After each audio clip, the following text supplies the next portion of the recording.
Welcome to the Virtual Sangha podcast from virtualsangha.org. Looking to learn more about Buddhism and connect with friends on the path? Or maybe you're an experienced practitioner and you enjoy keeping a beginner's mind. Wherever you're at in your journey, you're invited to visit virtualsangha.org to browse our resources there and connect with our supportive and inclusive community on Discord. Find the link in the show notes for more information. And now, on with the show.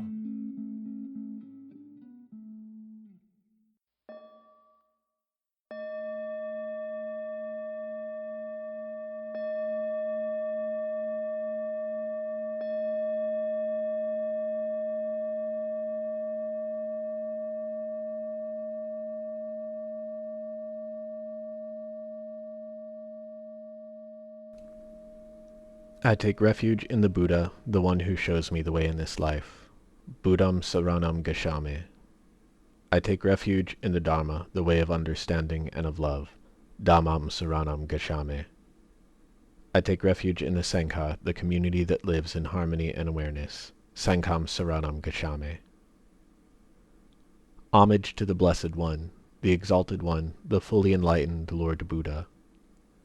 Namo tassa bhagavato arahato sama sambuddhassa.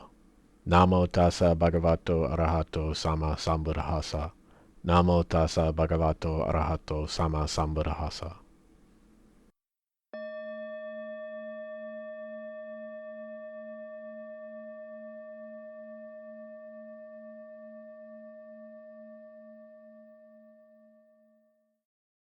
Okay, well, welcome everybody. And now it's time for the Dharma sharing portion of our service. And our brother Mike will be speaking with us this evening. So Mike, I'll turn it over to you. Thank you very much, Mike, bowing in. So today's topic is the story of the householder Upali going for refuge. On Saturday, June 6th at 11 a.m. U.S. Central Time, right there in the Dharma Spring Temple, and on the same Zoom link that you may have used to join this event and in Discord, we will be holding a refuge ceremony where Venerable Tai and Sister Pop Bon and other members of the community will get together to support between 20 to 30 friends from the virtual Sangha who are receiving refuge and precepts. So as I have been helping to organize this event, answering people's questions, there's one question that comes up many times. How do I know if I am ready to take refuge? Sometimes people have some past experience where they made some commitment to something. Maybe that is a relationship or a job, and they realize that that commitment was made without proper consideration. So is taking refuge like that, is taking refuge something that needs to be heavily considered? Or is it something that can and should be done impulsively? Is there a test, like a refuge readiness assessment? Do you need to recite the Four Noble Truths in the Eightfold Path? Do you need to name the lineage of patriarchs, their time and place of birth, and their remarkable achievements? Fortunately, the Dharma has the answer. In the Pali Canon, Majjhima Nikaya 56, Natika, the leader of the Jain religion, sends his disciple, the householder Upali, to debate the Buddha to try and convert the Buddha into becoming a Jain. The Buddha greets Upali and agrees to debate with him so long as Upali promises to debate honestly. Upali describes how the Jains and the Buddhists both agree that discipline in body, speech, and mind are fundamental to the holy life. But the Jains say that bodily discipline is most important, basically because actions speak louder than words, and your thoughts are immaterial. So what you do, your physical actions in the world are the most important. That's where your karma comes from. The Buddha says that the Buddhist perspective on karma is that it starts with your thoughts. That is most important. Your mental discipline is most important because your words and your actions come from your thoughts. So if you're focusing on bodily conduct without focusing on mental discipline, then you're trying to control something without being at the steering wheel. So the Buddha lays out how mental discipline is most important. And Upali says, "Excellent, sir, excellent," as if you were setting correct what had been upside down, revealing what had been hidden, or pointing out the path to the lost, lighting a lamp in the dark so people with eyes can see what is there. Just so, the Buddha has made the teaching clear in many ways. I go for refuge to the Buddha, the Dharma, and the Sangha. From this day forth, may the Buddha remember me as a lay follower who has gone for refuge for life. Great. So what does the Buddha do then? Does he stand up, shake Upali's hand, give him a slap on the back, and say, "Welcome to the club"? For those of us who have been practicing for some time, we may have cultivated faith and confidence in the triple gem. We know that life is short, that the opportunity to encounter the Dharma is rare and precious, and we may see no danger, but only benefits in studying and practicing the Dharma. So we might be quick to greet people that way, to encourage them to take refuge as soon as possible. And we might see any hesitation as simply a delay in the path of progress. So how did the Buddha welcome the Jain householder Upali into refuge? The Buddha said to the householder, "You should only act after careful consideration. It is good for people such as yourself to act only after careful consideration." So the Buddha basically is telling Upali, slow down, think about what you're saying right now. So Upali, having heard this, gets even more excited. He says, "Well, now I'm even more delighted and satisfied with the Buddha, since he tells me to act only after careful consideration. For if the followers of other religions were to gain me as a disciple, they would wave a flag over the whole city saying, 'The householder Upali has become our disciple.' And yet the Buddha says, 'Householder, you should act only after careful consideration.' So, Upali says, for a second time, I go for refuge to the Buddha, to the teaching, to the Dharma, and the Sangha. From this day forth, may the Buddha remember me as a lay follower who has gone for refuge for life." So why did the Buddha encourage Upali to slow down and consider carefully before taking refuge? It's because Upali was a devoted disciple of the Jain religion, and converting to Buddhism was going to cause some difficulty for Upali. The sutta describes how Upali was going to have people coming to his house, cursing him for abandoning their religion. So we can only imagine what other challenges might arise in relation to Upali's family and friends who might not approve of these changes. For those of us who are already full of confidence in the Dharma, we might forget about those challenges and fail to respect the need for careful consideration before requesting refuge and what that person needs to feel confident that they are ready to take that step. So on the other hand, the Buddha did not interrogate Upali about his readiness. He didn't give him a refuge readiness assessment. He didn't need Upali to complete some epic quest. There was no test or trial for Upali to prove anything. It's ultimately up to Upali to decide if and when they are ready and how they want to navigate their unique challenges. So an underlying theme of this story is confidence. Upali learns a little bit of the Dharma and in the idea that our lives are shaped by our thoughts, and it gives him enough confidence to take the next step and ask for refuge. The layman Upali had to request going for refuge 3 times before the Buddha agreed to teach him the Dharma. And only when the Buddha gave Upali instruction in stages, starting with generosity and ethical conduct, that they eventually moved into deeper aspects of the Dharma. So going back to the sutta, it says that the Buddha explained the drawbacks of sensual pleasures, which were so corrupt, and the benefits of renunciation.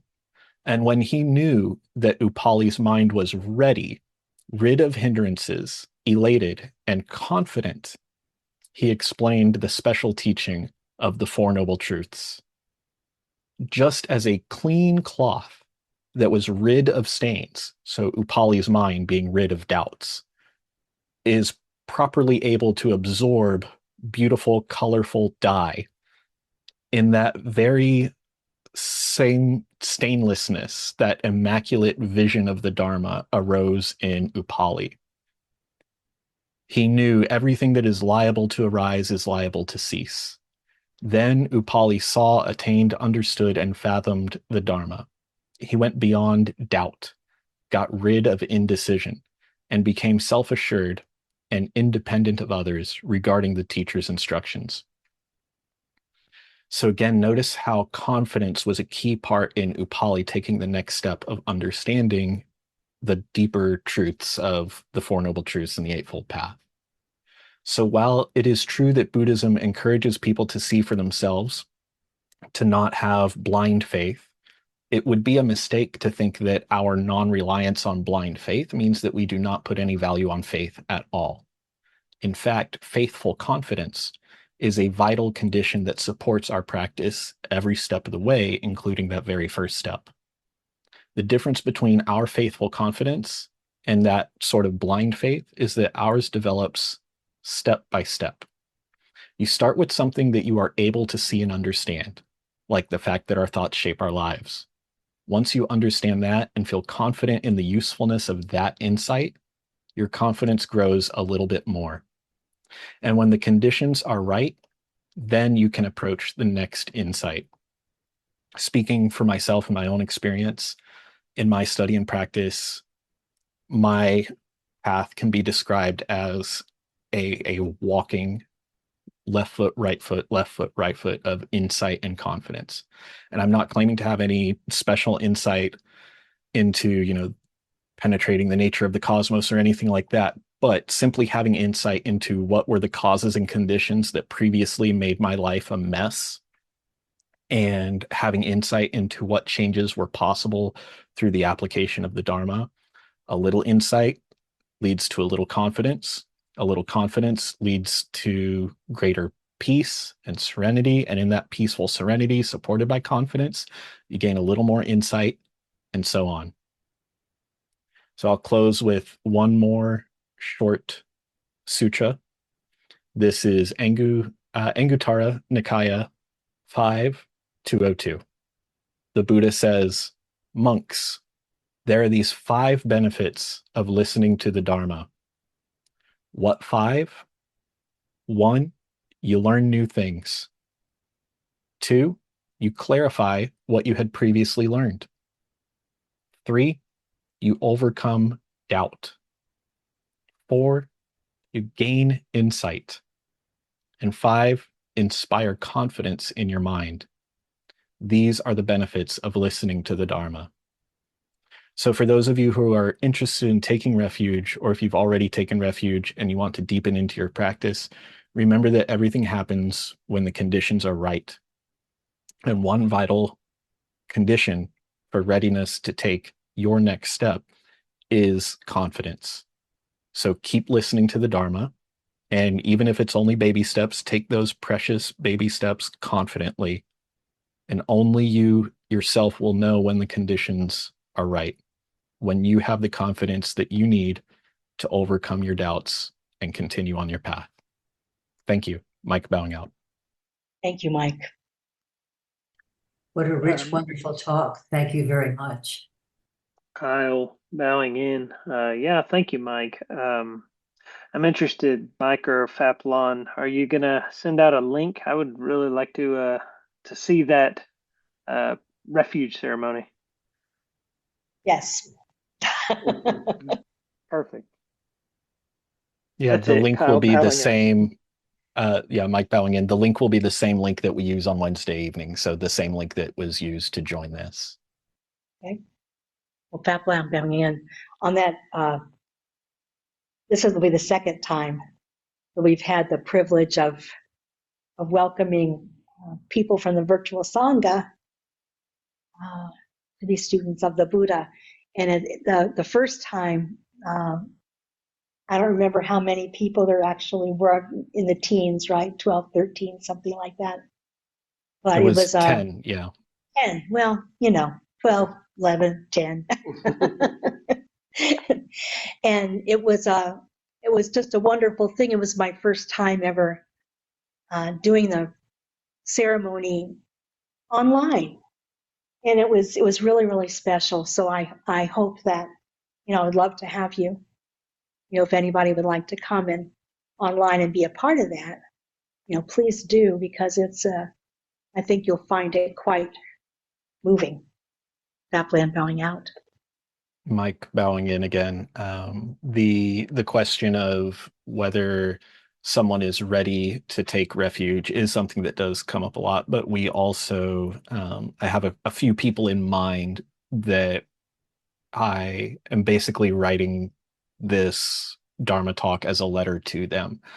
We had one friend specifically who came down from Austin for the Wesak celebration at the temple. And a big part of why they drove all the way down there, and they were accompanied by their mom. So they and their mom came down and drove all the way from Austin to Pearland, and it's because their mom is Christian, and their Christian faith is very important to them. And basically, the mom, has a lot of questions and is kind of concerned in what's going on, and that kind of stuff. So I had the privilege of helping to set up, clean up the temple a little bit, getting ready for Wesak. And while I'm standing there with a rag in my hand, wiping down a door, I'm answering their questions about the Dharma, because they came up to me while I was cleaning and were asking me things. And so that was really, really awesome. But I definitely recognize the energy that they had, the kind of mix of curiosity and apprehension and those kinds of questions. And I saw that reflected a lot in the Upali story of, it's not just somebody who is spontaneously deciding to take refuge out of nowhere. It's somebody who's going from being devoted in one area to really converting from one thing to another thing. And that can be difficult. And we can all have our own kind of difficulties or obstacles or things that we need to overcome to even get started on the path. And I know that I can personally lose sight of that and just encourage people like, yeah, it's great. Come on, jump right in. It's fun. It's great. It's awesome. But we can't lose sight of how serious this can feel to people, and what they might be coming from, that they need to overcome to even decide to take refuge. So I'm very honored to see that and to be able to be a part of that and to help hold that door open for somebody if they decide that they want to come in. Mike bowing out. This is Kyle bowing in. I I think what you just said, and then to your previous talk, is extremely important about the timing is right. Because coming from the people who are here in the West, I don't know who's on Discord, probably everywhere, but in the Western culture, I've so much encountered that when people first discover um, taking refuge, they liken it to being a baptism, right? And there's so many of these faiths that are, oh, we have to baptize you, and it's coming from a place of one of the practitioners trying to proselytize, trying to gain more followers. And that explanation of, no, you're welcome to keep your faith and just come take whatever you can to help reduce your suffering in whatever way you can, is a very important message to get across. I think you're doing that right now with what you're saying. And I know for years we've had people here and other sanghas I've been to that have never taken refuge. And maybe they never will, and that's okay. It's these people who are on the fence can also realize that taking refuge is so much more than just trying to proclaim hey, I'm telling all of y'all I'm taking refuge to this Buddha over here and this Dharma over here and the Sangha here. It's all internal too. And as I've said many times before, when we say I take refuge in the Buddha, there's always in my mind a little extra part of that is within me. I take refuge in the Dharma within me, and I take refuge in the Sangha within me, because all of that is just as much in you as it is external. You're a part of an external Sangha. You're talking about teachings of the Buddha, but they have to be felt inside. And that key point there is when the timing is right and when somebody really feels that true commitment, okay, then welcome. And let this continue your path forward and your journey forward, and know that commitment was made in your own heart and mind. So yeah, thank you for all your wisdom. Kyle bowing out. Anybody else? Once again, thank you, Mike. I think everybody will be watching this video more than once. Thank you for that. And we look forward to seeing you and everybody on the 6th, right here in this very place at 11 a.m. Central Time. That's the only announcement we have right now. So let's go ahead and share the merit of our practice.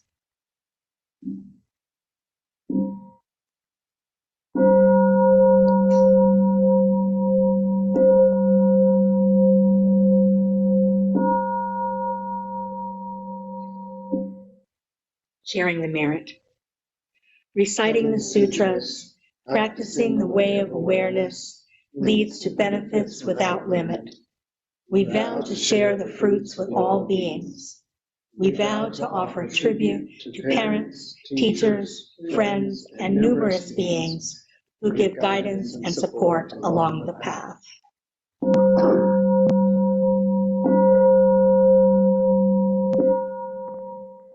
Please stand.